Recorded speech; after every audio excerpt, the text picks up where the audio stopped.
وہ چاہتے ہیں کہ معاملات انہی کی بات پہ انہی کی ٹرمز پہ جو ہے وہ مانے جائیں اور وہ جو کہیں اسی چیز کو مانا جائے. آپ کو یاد ہوگا جب صدر ٹرمپ کی پہلی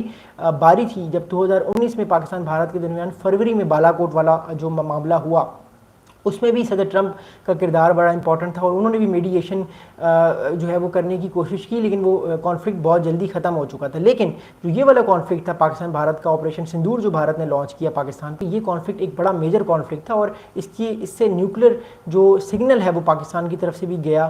بھارت کی طرف سے اس طرح کا کوئی سگنل نہیں آیا, بٹ پاکستان کی طرف سے کہا جا رہا ہے کوئی نیوکلیر سگنل گیا, جس کی وجہ سے پھر بعد میں صدر ٹرمپ جو تھے وہ بیچ میں آ گئے اور فوراً انہوں نے بیچ بچاؤ کر آ کے دونوں ممالک کی جنگ کو ختم کیا, کیونکہ بھارت بھی نہیں رک رہا تھا ریٹیلیشن سے, اور جب بھارت ریٹیلیٹ کرے گا پاکستان پہ تو پھر پاکستان کو بھی ظاہری بات اپنی سوورینٹی کو بچانا تھا, اپنی سوورینٹی کو سیف کرنا تھا, تو پاکستان نے بھی بھارت کو ریٹیلیٹ کرنا تھا. اس چیز کی وجہ سے دونوں ممالک کے درمیان جو ایک طرح سے ایک کشیدگی تھی وہ بڑھی, but at the end of the day شکر اللہ کا کہ وہ معاملہ جو ہے دونوں ممالک کے درمیان سالو ہو گیا اور جنگ بندی ہو گئی. آگے جو ہے وہ اچھا بھارت جو ہے وہ اس کی ایک بڑی امپورٹنٹ پوزیشن ہے. بھارت جو ہے وہ کہتا ہے کہ disputes with Pakistan should be solve bilaterally, یعنی بھارت ہمیشہ سے اس چیز کو کہتا ہے کہ بھارت اور پاکستان کے درمیان جو بھی معاملہ ہے, جو بھی کشیدگی ہے, جو بھی ایشو ہے, وہ ہمیشہ بائیلیٹرلی سالو ہونا چاہیے. یعنی بھارت اور پاکستان اس بات کو خود ڈائریکٹلی ٹاک کر کے سالو کریں, کوئی تیسری پارٹی بیچ میں نہ آئے. اب مسئلہ یہ ہے کہ بھارت پاکستان کے ساتھ بات ہی نہیں کرنا چاہ رہا بیٹھ کے. اب جب پاکستان کے ساتھ بھارت بیٹھ کے بات ہی نہیں کرنا چاہ رہا تو پھر کوئی نہ کوئی تیسری پارٹی تو آئے گی, کیونکہ اگر آپ دو بندے آپس میں بات نہیں کرتے اور ایک بندہ کہتا ہے کہ نہیں میں کسی تیسرے پرسن کو نہیں آنے دوں گا جب تک ہم بات دوسرے کے ساتھ خود کریں گے, لیکن جب وہ بات ہی نہیں کریں گے دونوں ایک دوسرے سے تو پھر کسی نہ کسی تیسرے پرسن کو بیچ میں آنا پڑے گا اور میڈیشن کروانی پڑے گی. اس وجہ سے بھارت کے اندر ایک طرح سے ان کو ایک چیز فیل ہوئی کہ امریکہ اس کانفلکٹ میں کیوں کریڈٹ لے رہا ہے, کیونکہ دیکھیے اس کانفلکٹ کو ختم کرنے کا سارا کریڈٹ جو ہے وہ صدر ٹرمپ لے گئے نا. آخرکار صدر ٹرمپ نے کہا کہ یہ سارا کچھ میں نے کرایا, پھر ہر جنگ کو ختم کرانے کا کریڈٹ وہ لے گئے, اور انہوں نے کرائی ہے, اس میں کوئی شک نہیں. ایران اسرائیل انہوں نے سالو کرایا ہے,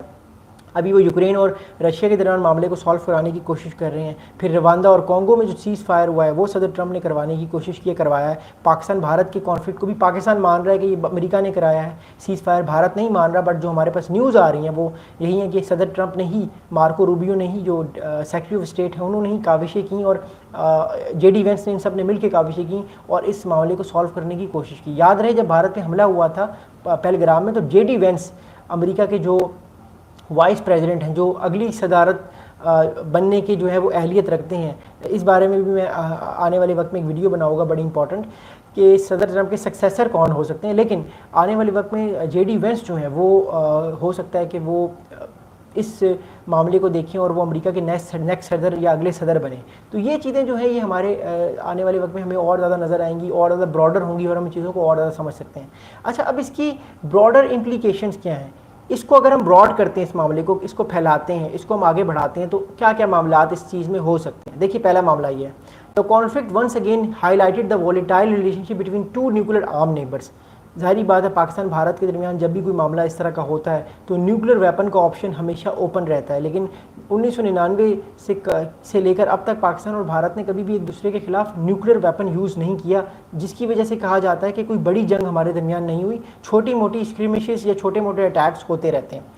It also underscores the delicate role the US played in balancing ties with both India and Pakistan.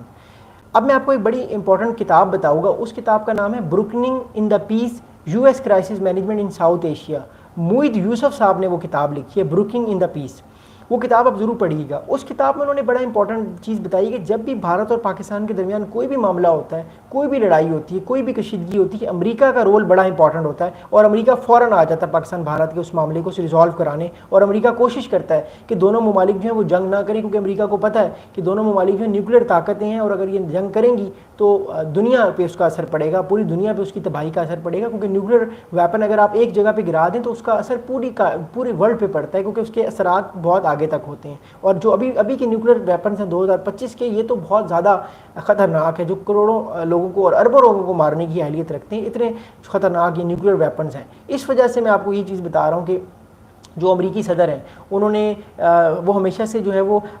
Pakistan Bharat کے درمیان میڈیشن کا رول ادا کرتے ہیں, چاہے وہ بل کلنٹن ہوں, چاہے وہ جارج ڈبلیو بش ہوں, چاہے وہ پریزیڈنٹ اوباما ہوں, چاہے وہ صدر ٹرمپ ہوں یا صدر بائیڈن ہوں. یہ سارے صدور کوشش کرتے ہیں کہ معاملات کو اس طرف لے کر جائیں کہ دونوں ممالک ایک دوسرے کے ساتھ جنگ نہ کر سکیں, کیونکہ اگر یہ جنگ کریں گے ایک دوسرے کے ساتھ